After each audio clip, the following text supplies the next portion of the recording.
Kira-kira ini kesibukan aku siaran di VRadio dari jam 6 sampai jam 10 pagi setiap hari Senin sampai hari Jumat.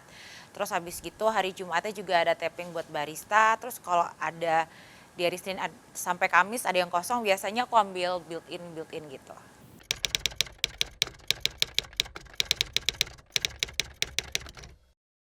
Eee, aku sebenarnya dulu tuh nggak ada basic buat pageant ya. Jadi bener-bener anaknya tuh kuliah banget, sekolah banget gitu kan. Terus pas ikut Miss Indonesia, setelah grand final, kan langsung kita kontrak sama SMN tuh kan. Terus habis dari situ disuruh casting-casting sama manajer aku kan. Casting-casting, pertama aku mulai di MNC Channel tuh. Aku inget banget program pertama aku tuh Fashion Market.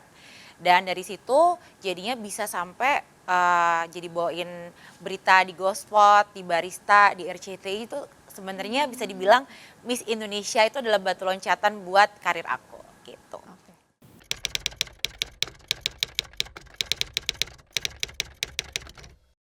Bisa tertarik ikut ajang Miss Indonesia. Sebenarnya karena kan aku udah bilang tadi aku nggak ada basic pageant, cuman dulu aku di Surabaya itu pernah sempet ikut modeling agency gitu, dan karena aku tinggi katanya udah disuruh coba aja, coba berhadiah kan. Akhirnya pas tahun 2017 di mana itu Aku tahun saya dibuka kayak terakhirku saya. eh, untuk bisa coba karena kan usia maksimal tuh 23 sampai 24 tahun ya di tahun aku ya. Jadi aku iseng tuh awalnya iseng coba. Entah kenapa aku keterima jadi perwakilan Nusa Tenggara Timur tahun 2017.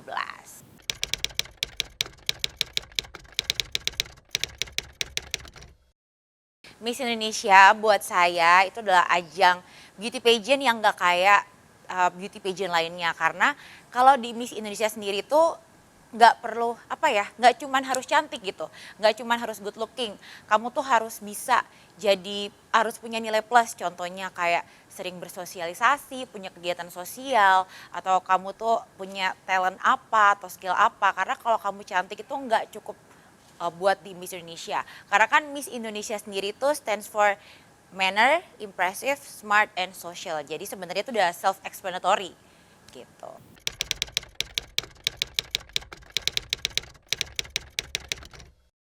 Pas di karantina itu kan pas zaman saya tahun 2017 itu media sosial apalagi Instagram itu belum se-booming sekarang. Bahkan di zaman saya di tahun 2017 itu Instagram story tuh kayaknya belum ada. Jadi emang kita pas karantina sama sekali nggak pegang HP kan. Jadi kalau misalnya dikasih HP tuh cuman sekitar 3 menit setelah habis kegiatan, terus itu juga cuman disuruh upload foto, nggak sempet ngedit, kayak nggak boleh ngedit foto juga deh kalau nggak salah. Terus upload foto, kita tulis captionnya, habis itu upload, HP dibalikin tuh ke chevronnya. Nah itu terjadi selama 2 minggu. Saya tuh menang Miss Persahabatan. Nggak tahu tuh kok bisa menang Miss Persahabatan, karena sebenarnya awalnya saya masuk, saya nggak ngerti kalau ada yang namanya kategori Miss Persahabatan. Cuman pas karantina, I was being myself, jadi nggak dibuat-buat, emang anaknya friendly gitu kalau misalnya, dan kita kan nggak pegang HP ya, jadi saya tuh pas itu ngelihat kayak ngelompok-ngelompok, diem, nah saya tuh di situ nyamperin terus ngajak ngobrol gitu kan. Nah H-1 grand final, para chevronnya itu nanyain menurut kalian Miss mana sih yang paling friendly gitu. Nah pas grand final diumumin yang menang saya dari Nusa Tenggara Timur, itu sih yang kayak wow banget menurut saya. Sebenarnya kalau dibilang beban sih gak juga ya, karena dulu kayaknya belum sesering sekarang pakai HP-nya. Cuman lebih bebannya karena nggak bisa ngasih kabar ke orang tua, ke keluarga, mungkin kalau pas punya pacar ya kan, tuh rasanya beban banget. Dan tapi sebenarnya dikasih kok waktu untuk telepon orang tua, dan saya inget banget pas lagi karantina dapat waktu untuk telepon orang tua itu waktunya tuh sekitar jam 12 malam sampai jam 1 pagi itu pas lagi evaluasi di akhir kegiatan. Itu kan dikasih waktu untuk telepon orang tua, sedangkan tuh jam orang tua tidur. Jadi bener-bener kayak door prize gitu kan pas lagi telepon.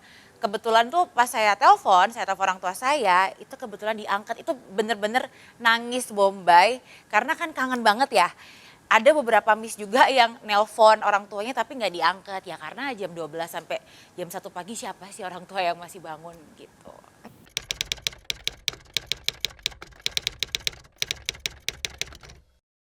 Sebenarnya seneng banget ya, karena kan tahun 2021 kemarin tuh Miss Indonesia nggak ada ya. Karena ya pandemi di mana-mana juga pasti acara banyak yang dipospon, banyak yang nggak ada. Akhirnya di tahun 2022 ini Miss Indonesia kembali lagi dan saya yakin pasti banyak banget perempuan-perempuan di luar sana yang pengen banget ikutan audisi Miss Indonesia 2022.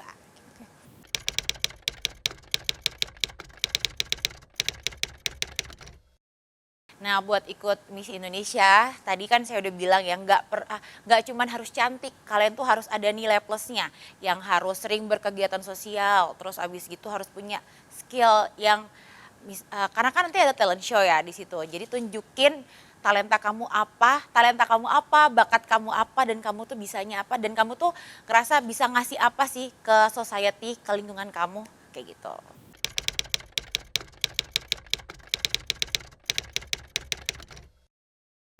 Karena dulu di Surabaya itu sempat jadi penyiar radio ya kan, sebenarnya kalau ngomong sih, gampang ya udah bisa.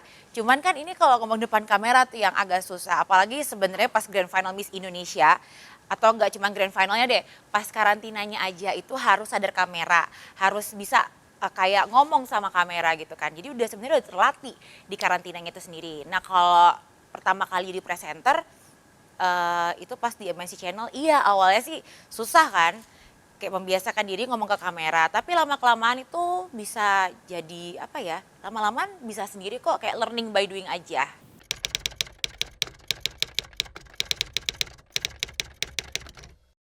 Rasa percaya diri tuh gimana ya kalau ngomong, kalau sebenarnya aku dibilang percaya diri apa enggak, mau nggak mau harus percaya diri karena kerjaannya tiap hari, eee, kalau ngomong depan kamera diliatin orang. Kayak sekarang ini lagi di interview, walaupun ngomongin sama kamera tapi banyak yang ngeliatin. Jadi sebenarnya balik lagi ke learning by doing tadi, lama-lama itu juga bakal muncul sendiri kepercayaan dirinya.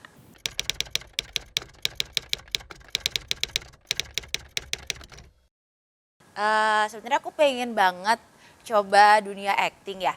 Cuman kalau acting itu kayaknya butuh lebih effort gitu loh, lebih banyak butuh effort dibandingkan jadi presenter. Jadi mungkin sekarang aku jadi presenter dulu, tapi kalau misalnya kemudian hari ada kerjaan jadi di dunia acting, ya kan nggak bisa nolak juga gitu.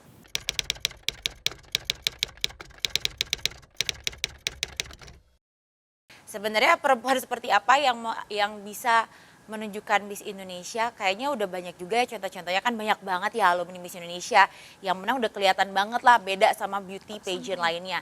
Tapi sebenarnya kalau misalnya ditanya perempuan seperti apa yang bisa represent Miss Indonesia sendiri, balik lagi ke namanya Miss Indonesia yang stand for manner. Jadi mannernya harus bagus, sikapnya harus bagus, terus impresif. Berarti harus punya impression nih yang beda dari perempuan pada umumnya. Habis gitu smart, harus pinter ya dong. Masa Miss Indonesia nggak pinter? Dan yang terakhir itu social. Jadi harus bisa bersosialisasi dan bisa berbagi kepada sesama. Gitu.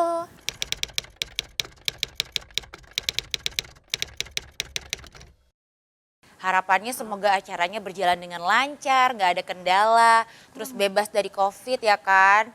Terus abis gitu dan semoga nanti pemenangnya juga yang benar-benar merepresentasikan Miss Indonesia.